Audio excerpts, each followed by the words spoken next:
Welcome back. Our weekend getaway from London takes us to Berkshire, a sleepy county in the English countryside that comes alive during royal occasions at Windsor Castle. Windsor Castle is the oldest and the largest occupied castle in the world. It was built by King William in the 12th century, and today the Queen of England, Elizabeth II, still resides in it, at least during weekends. Many think the castle was named after the Queen's family, the House of Windsor, when it's actually the family, once known as Saxe-Coburg, who adopted the name of the old Norman castle.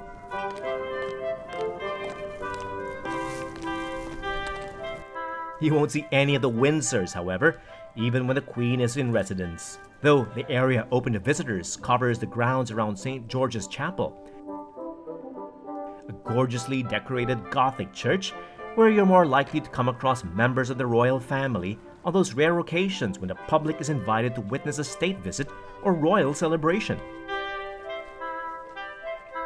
British royal watchers and history buffs alike will really enjoy their time here at Windsor Castle.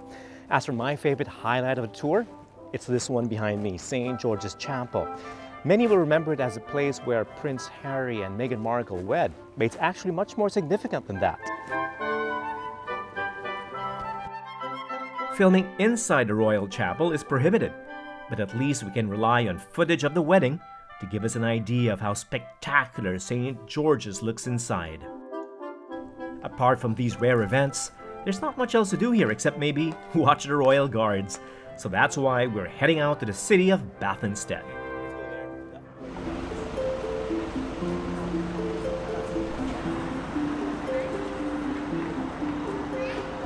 Bath was named after, well, a bath, as in Roman bathhouses, which were built during the days when Britannia was a province of the Roman Empire.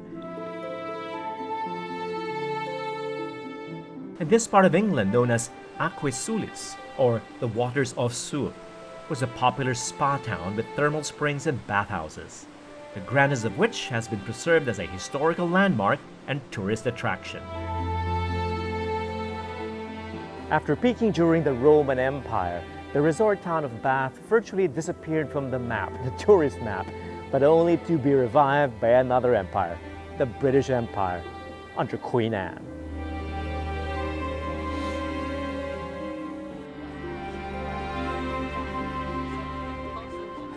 It's to Queen Anne that we owe the uniformly beautiful cityscape that flourished in Bath. The Queen's frequent visits to take in its therapeutic waters, it was just a matter of time before Britain's high society followed during the rule of her successors, the three King Georges as we know them.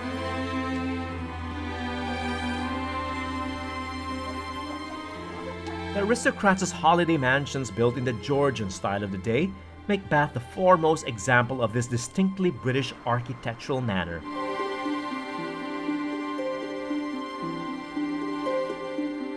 Under the King George first, second, and third, you had this flourishing of architecture in Bath. Absolutely, absolutely. And for a short period, Bath is a leader in the architecture. Before it had copied London, but then as it develops under John Wood the father and John Wood the son, you get this great beginning of the most amazing places like the Royal Crescent, which I'm told is the very first in the world. So it was cutting edge architecture in the 1700s. And this was, of course, exclusively for the rich and the landed. Well, you could, because Bath is rather like Las Vegas, you would find that you'd get all sorts of people new renting, money and old new money. money, old money, and pretend money. And people trying to make money. So even ladies of the night would have rented a couple of rooms in the Royal Crescent.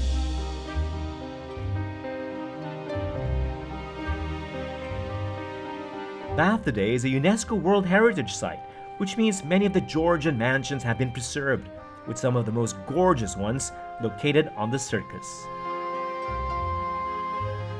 So, This is Yes. called the circus. This is called the circus. For a reason, right? Yes, it means place of exhibition. Okay. So this was where you came in all your finery to show off.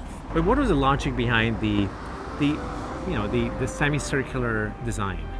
Was it trying to follow the contours of a road? Was it just No, a fashion at the time? It represents the moon.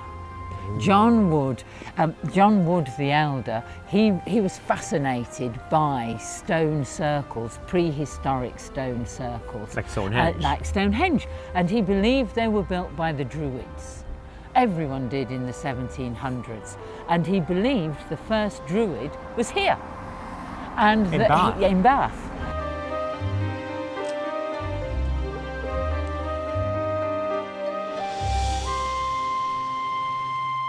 Bath is full of landmarks, but not just historical ones, but also culinary landmarks such as this one, and it's a local favorite.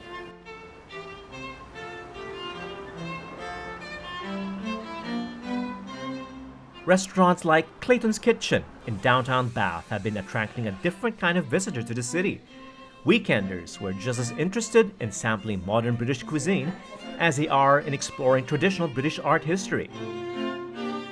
How would you describe the evolution of the Bath dining scene? Wow, it's huge. I mean, when I first started cooking in Bath at country houses and things, it was very Michelin star fine dining, and over the years, it's got some more casual and just a lot of people are really interested in going out to eat now.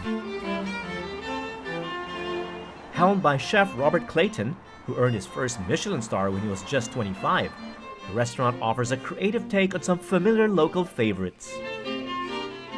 Your menu, I was looking through it. Yeah. Seems to be a lot of local produce in it. It is. That must be something you feel strongly about. Absolutely, yeah. It's been from, we do sell a lot of fish, and that's all just from Devon and Pembrokeshire in Wales, and that's quite local, well, locals we can get to here. And then all the meats, things are sourced locally from Wiltshire, and the beef from Wiltshire as well. So, and the vegetables are just grown just down the road. It's homegrown goodness you immediately taste in Clayton's grilled market fish, slow-cooked Wiltshire lamb shoulder, and porcini and shimeji mushroom risotto creations.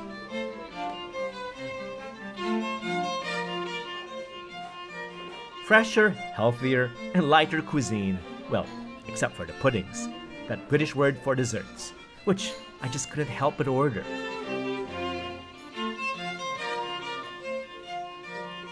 Indeed, the food at Clayton's Kitchen is a welcome contrast to traditional British cooking with its heavy sauces and hearty meat dishes.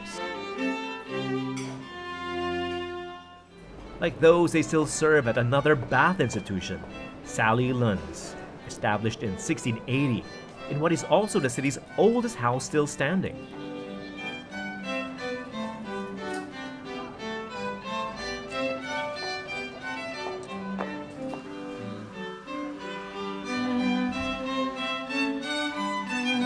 Theirs is the original Sally Lunn bun, popularized by Jane Austen.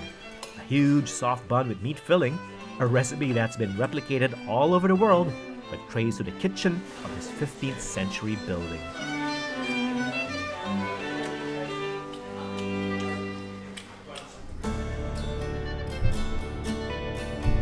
After the break, our weekend getaway from London concludes in what is called England's most charming village. A visit to Bimer in the Cotswolds, and a side trip to the ancient ruins of Stonehenge when executive class returns.